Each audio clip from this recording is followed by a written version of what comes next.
조갑제 TV 시청자 여러분 안녕하십니까. 2022년 4월 4일 밤 10시 30분입니다. 오늘의 우크라이나 침공 전황은 온통 부차 학살입니다. 부차라는 도시가 이제 세계적으로 유명하게 되었습니다.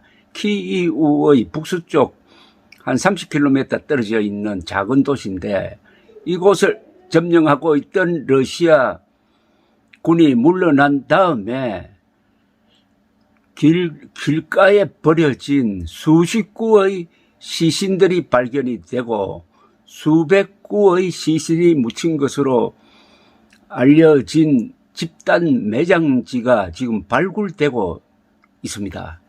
그런데 시신들이 보면은 머리에 총상을 입고 그리고 두 손을 뒤로 묶어가지고 사살한 그런 시신들이 대부분입니다. 아마 철수할 때 러시아 군이 붙들고 있던 이 포로나 인질을 사살하고 떠난 것으로 보입니다. 보통 이 군대가 후퇴를 할 때는 뭘 정리를 하고 가는 경우가 많습니다. 자기들이 저지른 나쁜 짓을 은폐하기 위해서 그리고 잡고 있던 이 포로들을 풀어주면은 보복을 할 것이다 이래가지고 죽이고 떠나는 경우가 많아요. 바로 이 러시아 군이 그런 짓을 한 것으로 보여집니다.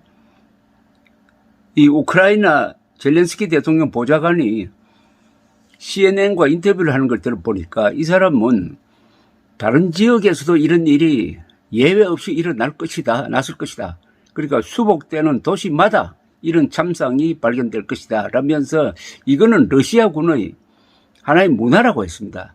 러시아군의 문화라는 게 이런 식으로 민간인들을 죽이고 포로를 죽이고 하는 게 문화고 민간 지역을 폭격해가지고 어린이, 노약자 몰살시키는 게 러시아군의 문화라는 뜻입니다. 이거 일리가 있습니다. 러시아 군대는 군기가 엄정하지 않습니다.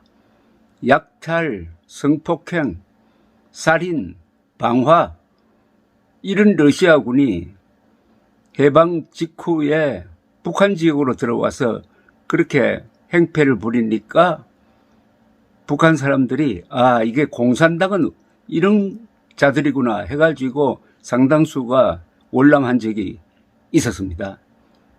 이 개버릇 못 버린다더니 정말 러시아군이 이제 그런데 과거와 달리 이거는 묻힐 수가 없습니다. 워낙 많은 기자들이 취재를 하고 있어가지고 그 비참한 시신이 여과 없이 그냥 텔레비전을 통해서 그리고 유튜브를 통해서 SNS를 통해서 확산되고 있습니다.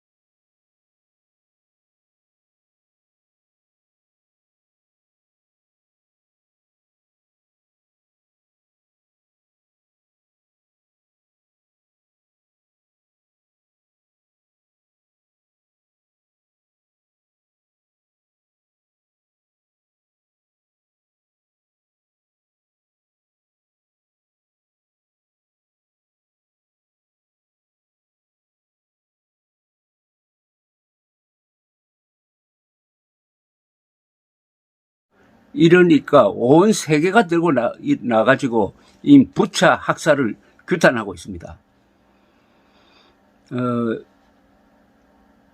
한 400명, 부차에서만 한 400명 정도가 학살되었을 것이라는 주장이 나오고 있습니다. 정확하지는 않습니다.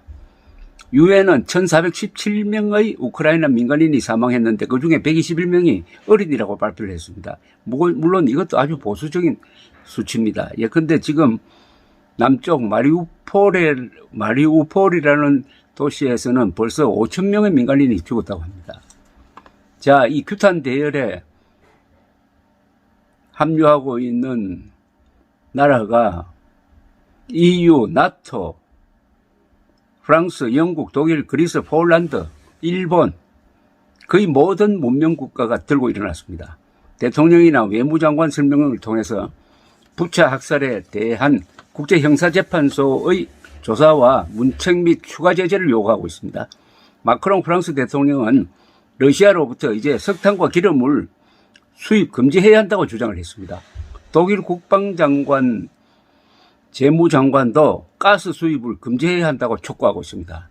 그런데 이것은 공식 의견은 아닙니다. 독일 정부의 공식 입장은 러시아 가스를 수입 금지시키면은 의존도가 높은 독일 경제가 큰 타격을 받는다라는 입장인데, 그러나 이 독일을 제외하고 다른 나라에서는 가스 수입 중단해야 된다고 이야기합니다. 이 러시아로부터 가스 수입을 중단시켜 버리면은 물론 유럽 나라도 타격이 많겠지만은 러시아가 가장 큰 자금줄이 끊어져 버리는 거죠. 이건 정말 제재의 핵폭탄을 맞는 것과 같습니다. 물론 미국은 가스 수입을 중단시켜 버렸습니다. 그러나 미국은 의존도가 러시아 에너지에 대한 의존도가 거의 약하니까 미국은 괜찮은데, 문제는 이 독일입니다. 독일이 너무 서둘러서 원자력 발전소를 폐쇄를 하더니 이렇게 지금 약한 입장에 놓여 있는데도 불구하고 독일이 요사이 러시아에 대해서는 상당한 강경 노선으로 지금 돌고 있습니다. 푸틴은 키이우 점령 작전을 포기하고 병력을 동부와 남부로 집중시켜서 이 지역을 확실하게 장악한 뒤에 오는 5월 9일 전성절에 맞춰가지고 승리를 선언하고 싶어 한다고 합니다. 우크라이나는 흑해연안의 크림반도를 2014년에 강탈당한 데 이어서 우크라이나 침공작전 이후에는 오데사 항구 등이 러시아 해군에 의해서 지금 봉쇄당한 상태인데, 오데사는 인구가 한 100만 명 사는 유서 깊은 도시인데 이곳을 지금 집중적으로 미사일로 때리고 있습니다. 오데사 근교에 있는 석유 저장기지가 불에 타서 화염이 치솟는 장면이 이 텔레비전 화면을 지금 뒤덮고 있습니다. 이런 가운데 미국에서 열린 그래미상 시상식에 젤렌스키 대통령이 화상으로 아주 감동적인 연설을 했습니다. 그는 이렇게 이야기했습니다. 음악의 반대말은 뭐냐? 그것은 파괴된 도시와 죽은 사람들의 침묵이다. 우리 음악인들은 턱시도 대신에 방탄복을 입고 병원 부상자들을 위로하는 연주를 하고 있다. 우리는 살고 사랑하고 음악을 하는 자유를 지키려고 이렇게 싸운다. 그는 이 끔찍한 침묵을 음악으로 메워달라고 절규를 했습니다. 이 서구 국가 이외엔 일본의 기시다 후미오 총리가 부차 학살을 규탄하면서 책임자 문책을 촉구한 것이 아주 인상적입니다. 우리 정부는 뭘 하고 있는지 모르겠어요. 이럴 때 발빠르게 행동을 해야죠. 대통령 성명이 나오든지.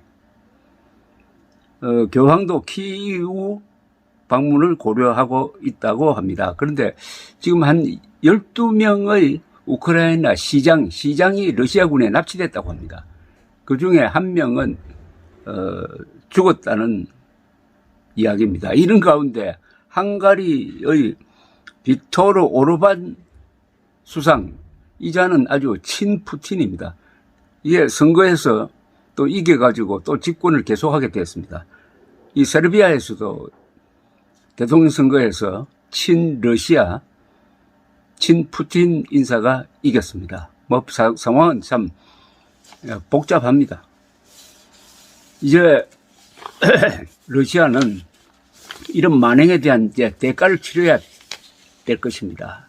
이게 이 사람들이 버릇이 저 시리아에 가서도 이런 짓을 했는데, 그러나 시리아에서는 기자들이 많지 않으니까 그게 덮일 수가 있었지만은, 더구나 시리아 아사드 정부는 독가스를 써가지고 1000명 이상을 죽여도 덮고 넘어갔지만은, 이번에 유럽의 한복판에서 벌어지는 전쟁 임무로 이번에는 심상치 않습니다.